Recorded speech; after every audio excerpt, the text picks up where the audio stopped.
eu vou dar um pequeno treinamento para vocês.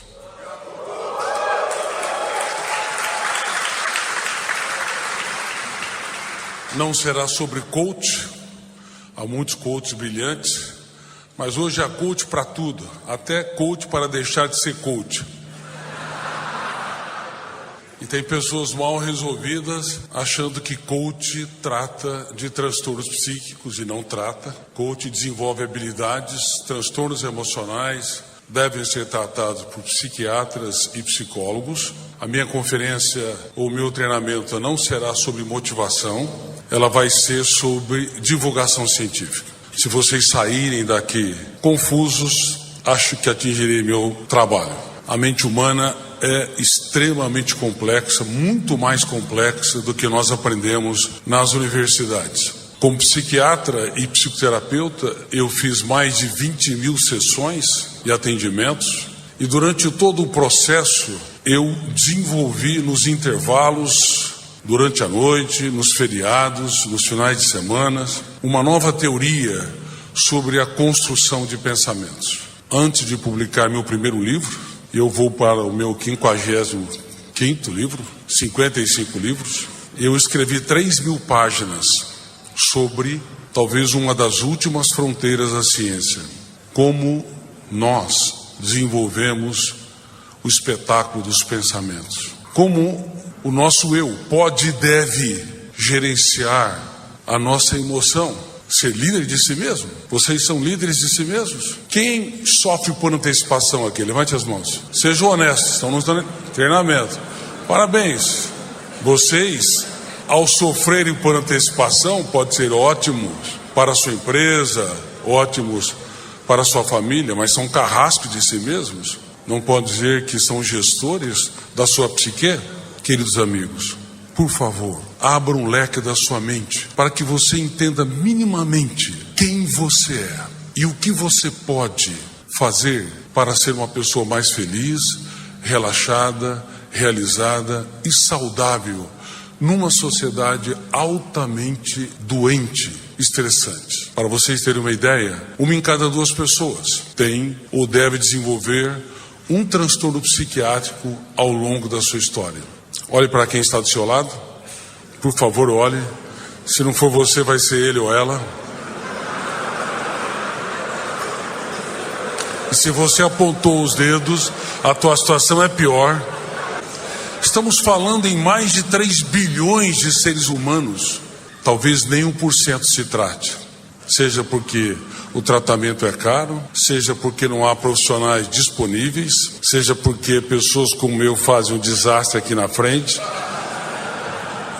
Obrigado. Seja porque as pessoas têm preconceitos, achando que quem tem um transtorno psiquiátrico é uma pessoa frágil. Quem não reconhece os seus fantasmas mentais, quem não mapeia a sua história, leva para o seu túmulo os seus conflitos. E a maioria o leva nesta belíssima e brevíssima trajetória existencial. Vamos falar então sobre o processo de construção de pensamentos, os papéis da memória, conscientes e inconscientes, a formação do eu e um programa de gestão da emoção, abreviado. Em primeiro lugar, quem já escreveu sua biografia aqui? Levante as mãos. Errado. Todos vocês já escreveram uma biografia completa, produzida por um biógrafo inconsciente e implacável que está no seu cérebro. Fenômeno RAM, registro automático da memória. Ele arquiva cada pensamento lúcido ou perturbador, cada emoção prazerosa ou angustiante. Ele arquiva sem autorização do seu eu, que representa a capacidade de escolha, a autodeterminação, a identidade básica, o livre-arbítrio. Ele arquiva tudo que você ama e, em destaque, tudo que você detesta. Portanto, se você detesta alguém, sinto muito, ele vai dormir com você e vai perturbar o seu sono. Tente excluir pessoas da sua vida que o biógrafo do cérebro, chamado fenômeno RAM, registro automático da memória, vai arquivá-lo de forma privilegiada, formando janelas, que são áreas de leituras, por onde você vê, enxerga e reage à vida. Janelas killers, janelas doentias. E infelizmente, As universidades, todas, não apenas no Brasil, na América Latina, mas também aqui nos Estados Unidos, como Stanford, Harvard, também na Europa, na Universidade de Paris, na Inglaterra, Cambridge. As universidades orientais, elas silenciam sobre essa complexa fronteira da ciência. Todos os dias, os seres humanos estão acumulando lixos no córtex cerebral. Todos os dias, eles estão formando janelas que podem sequestrá-los no único lugar que eles deveriam ser livres. E todos os estudantes do ensino básico, do ensino fundamental e médio, high school, ou das universidades, bem como do estricto senso, mestrado e doutorado, deveria saber disso. Você tem um biógrafo que não dormita. Ele está formando as páginas mais importantes da sua história. Se você não se preocupa com o que você pensa, você é um carrasco de si mesmo. Se você não impugna, não recicla, se você não confronta com pensamentos e emoções asfixiantes, tenha certeza, vai faltar oxigênio cedo ou tarde, usando a metáfora, para você respirar. É por isso que muitas pessoas não têm motivos nenhum para serem felizes. Conhece pessoas assim? Não têm motivos para serem depressivos, pessimistas, mórbidos, mas o são. Por isso que há muitos miseráveis morando em palácios. Por isso que há muitas celebridades que se perdem no poder. Por isso que se você ranquear os mais ricos da lista da Forbes, e você tiver condições de analisar a historicidade socioemocional, a maneira como eu reajo como líder de si mesmo, a qualidade de vida, a capacidade de contemplar o belo, de fazer das pequenas coisas o espetáculo aos olhos, talvez eles estejam no inverso da pirâmide. Eu falei sobre isso certa vez, numa entrevista em inglês na revista Forbes. Há uma preocupação muito grande porque os seres humanos, por não conhecer o teatro da sua mente, frequentemente não atuam como diretor do seu próprio script. Há dois tipos de pensamentos básicos e também não sabíamos disso porque não havíamos produzido teorias nesse sentido. Freud, Piaget, Vygotsky, Kant, Sartre, os grandes teóricos usaram um pensamento pronto para produzir suas teorias. Teorias sobre o processo de formação da personalidade, teorias sobre o processo de aprendizado, formação de traumas, mas não estudaram o tijolo básico que nos constitui como Homo sapiens, o próprio pensamento. Então faltou lacunas tremendas na formação de mentes brilhantes e de uma emoção saudável. As escolas, quando formam os alunos, não definem os tipos de pensamentos. A escola, no mundo todo, o sistema educacional usa o pior dos pensamentos para formar os alunos, que é o pensamento lógico linear, que depende de códigos. Eu estou falando num código, sistema de código linguístico em português. Outros falam em mandarim, em inglês. Não importa. Pensamento dialético, ele precisa e sobrevive do sistema de códigos. Ele é o mais fácil de trabalhar. Com ele nós lemos, escrevemos, falamos, mas é o mais pobre para você gerenciar sua emoção, desenvolver saúde emocional e libertar a sua criatividade para dar respostas inteligentes nas situações estressantes.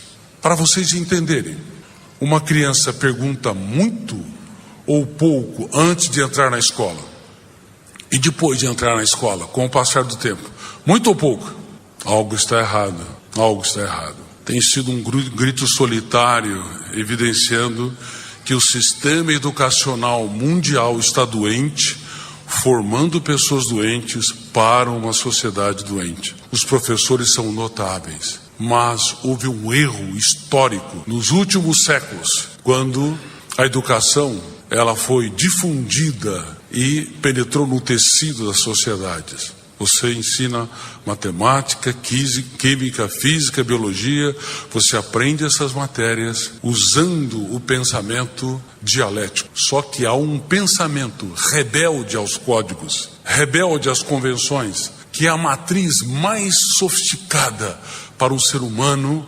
desenvolver sua capacidade de criar, se reinventar, ousar e escrever os capítulos mais nobres da sua história nos momentos mais difíceis da sua vida. Ele se chama pensamento antidialético ou imaginário. Algum cineasta aqui? Levante as mãos. Errado, todos vocês são cineastas. Quer que eu prove? Quem de vez em quando aqui faz na sua mente um filme de terror? Levante as mãos. Levante as mãos, meus alunos. Ótimo. Então, vocês são cineastas de filme de terror? Que filme, que pensamento vocês usam para construir personagens? Que pensamento vocês usam para construir ambientes e circunstâncias de maneira mais sofisticada que os melhores diretores de Hollywood? É o pensamento antidialético. Sem vocês perceberem, vocês têm uma criatividade surpreendente. O homem é tão criativo, o ser humano é tão criativo, que quando ele não tem problema, ele os cria. Como nós não aprendemos a lidar com o pensamento rebelde aos códigos, o pensamento imaginário ou antidialético, ele fica irresponsavelmente solto na mente humana. Quando você sofre por antecipação, tenha certeza, você usou muito mais que o pensamento dialético, lógico. Você construiu um pensamento sofisticado para se estressar, se angustiar, desenvolver ansiedade em relação a um problema que ainda não aconteceu. Quando você rumina perdas, mágoas e frustrações, a mesma coisa. O passado, ele é irretornável. Mas, quando o ser humano lê a memória, as janelas killers saudáveis ou lights, ele é capaz de trazer o passado com cores e sabores do presente. E se ele não souber dar um choque de lucidez nos seus pensamentos antidialéticos, ele pode ser o seu maior sequestrador. Na verdade, nenhum inimigo, nenhum desafeto, nenhuma pessoa que se opõe a você pode causar tanto dano a você do que o seu eu, se ele exercer o papel de ser gestor da sua própria mente. Eu dou com frequência palestras para magistrados, para juízes. Por exemplo, no STJ, Superior Tribunal de Justiça, para a Associação de Magistrados do Brasil, e eu tenho falado que a mente humana é como um fórum.